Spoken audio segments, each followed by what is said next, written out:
just to give us feedback about how useful you have found this to be. And so the last things to consider, who are really, what are you interested in getting out of this is really the first question.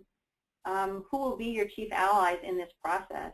Which units need to be involved early on?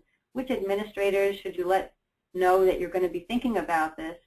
How can you get people excited about investigating it with you? And earlier is certainly better. You may know a lot already. You may have done lots of this legwork already. You may know a lot of this information. And the question then is, what do you still need to know? So clearly, there'll be lots in here. You can pick and choose the elements you find most useful. Ask yourself early on, what is it going to mean to define a successful system of support for end-to-end?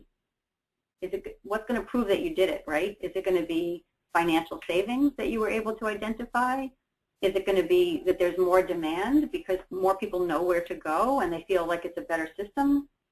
Is it going to be because the things that are created do better by measurable standards? We have more users now. You have more uptake of materials being created.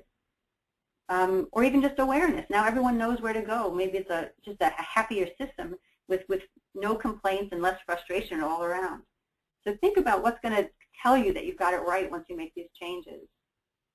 And the last thing is, this work is unlikely to result in a recommendation that it may turn out that you need to do something completely from scratch, but I think that's unlikely. I think much more likely is it's going to point the way to work with what you've got first in a way that just might be a little bit better than what you're currently doing. And it will also then point to where there are gaps, so you'll be able to much more precisely identify what those gaps are.